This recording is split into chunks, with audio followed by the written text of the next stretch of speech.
नमस्कार। आज हम एक बहुत ही पावरफुल कहानी में उतरने वाले हैं जिसमें दिव्य न्याय की एक अद्भुत गाथा छिपी है। ये कहानी है खड्गधारी भैरव की, वो रूप जो पाप का संहार करने के लिए ही प्रकट हुआ था। जरा सोचिए, एक ऐसा वक्त जब दुनिया पर संकट के बादल छाए हो, जब अधर्म मतलब अन्याय और अत्याचार अपनी सारी हदें पार कर चुका हो। तो ऐसे में क्या होता है? यही सवाल हमारी आज की कहानी की बुनियाद है। एक ऐसे समय की कहानी जब डिवाइन इंटरवेंशन की जरूरत आन पड़ी। तो बात है एक ऐसे प्राचीन अंधकार भरे युग की जब अधर्म का ही बोलबाला था। कल्पना करके देखिए, चारों तरफ बस उत्पीड़न और अराजकता। धर्म और सदाचार का तो जैसे नामो निशान मिटने वाला था। इस निराशा भरे माहौल में सारे देवता घबराकर पहुंचे भगवान शिव के पास। उन्होंने प्रार्थना की, नहीं बल्कि एक तरह से गुहार लगाई कि कोई ऐसी शक्ति भेजिए जो पलक झपकते ही न्याय कर दे और पापियों का नाश कर सके। उन्हें एक ऐसी शक्ति चाहिए थी जो एब्सोल्यूट हो, डिसाइसिव हो। और कहते हैं ना, सच्ची प्रार्थना कभी खाली नहीं जाती। तो देवताओं की ये पुकार सुनी गई। अब वक्त था उस डिवाइन आंसर के प्रकट होने का जो इस महासंकट को खत्म करने के लिए ही बना था। और तभी महाकाल की आंखों से एक जबरदस्त, एक बहुत ही पावरफुल रोशनी निकली। और देखिए, ये कोई आम रोशनी नहीं थी, इसमें जैसे पूरे ब्रह्मांड की ऊर्जा समाई हुई थी। और इसी प्रकाश से एक अद्भुत स्वरूप ने जन्म लिया। और उस प्रकाश से प्रकट हुए खड्गधारी भैरव। अब जरा इनके स्वरूप को देखिए।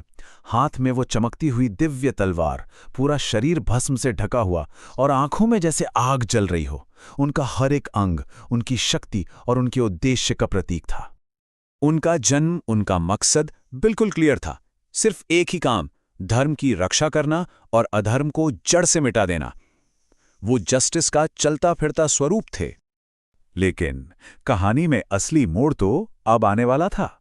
इस परम रक्षक की असली परीक्षा अभी बाकी थी। उनके सामने एक ऐसा दुश्मन आया जिसे हराना लगभग नामुमकिन था। चलिए आगे बढ़ते हैं और देखते हैं ये कैसे हुआ। और ये दुश्मन था दैत्यराज कुलकासुर। ये सिर्फ इंसानों और ऋषियों को ही नहीं सताता था। इसके पास एक ऐसा वरदान था कि कोई भी साधारण हथियार इस पर बेअसर था। हालत ये थी कि देवता तक इससे खौफ खाते थे। और जब देवताओं ने फिर से मदद की गुहार लगाई, तब खड्गधारी भैरव ने प्रतिज्ञा ली, जब तक धर्म संकट में है, मेरी तलवार नहीं रुकेगी।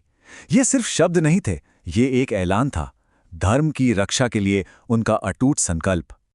और अब आता है कहानी का सबसे रोमांचक हिस्सा, वो फाइनल शोडाउन, वो निर्णायक युद्ध जहां सच और भ्रम आमने सामने थे। देखिए, एक तरफ था कुलकासुर, जिसकी सारी ताकत थी धोखे और भ्रम पैदा करने में, वो मायावी था। और दूसरी तरफ भैरव की सत्य की तलवार, जिसे सत्य की रेखा भी कहा गया है। मतलब एक ऐसी लकीर जिसे कोई भी झूठ, कोई भी धोखा पार नहीं कर सकता। और जो युद्ध हुआ वो कुछ ही पलों में खत्म हो गया। कुलकासुर ने अपनी सारी मायावी शक्तियां इस्तेमाल की, बड़े बड़े भ्रम रचे, लेकिन भैरव की तलवार ने एक ही झटके में सब कुछ चीर कर रख दिया। और फिर बस एक ही बार में उस अजय माने जाने वाले दैत्य का अंत हो गया। इससे पता चलता है कि सच के आगे झूठ की कोई औकात नहीं। पर यह कहानी सिर्फ एक पुराने युद्ध की नहीं है, इसकी रेलेवेंस आज भी उतनी ही गहरी है। तो सवाल ये उठता है कि खड्गधारी भैरव की विरासत, उनकी लेगेसी आखिर है क्या? और ये बात बहुत ही दिलचस्प है। जहां दूसरे देवी देवता हमें सही रास्ता दिखाते हैं, प्रेरणा देते हैं, वहीं खड्गधारी भैरव के बारे में कहा जाता है कि वो रास्ता बनाते हैं। मतलब भक्तों के रास्ते में जो भी रुकावटें हैं, उन्हें वो खुद हटा देते हैं।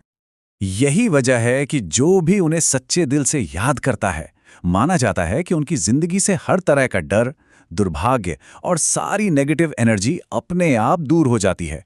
वो सुरक्षा के प्रतीक हैं। और उनकी इस शक्ति से जुड़ने का एक तरीका है ये पवित्र मंत्र, ओम खड्गधारिणे नमः। ये सिर्फ कुछ शब्द नहीं है, ये साहस को पुकारने जैसा है। मान्यता है कि इस मंत्र को जपने से हिम्मत मिलती है, मुश्किल समय में सही फैसले लेने की ताकत मिलती है और एक डिवाइन प्रोटेक्शन का एहसास होता है। ये कहानी को विश्वास के एक प्रैक्टिकल एलिमेंट से भी जोड़ता है। तो ये कहानी हमें एक बहुत गहरे सवाल के साथ छोड़ जाती है कि असली साहस का स्रोत क्या है।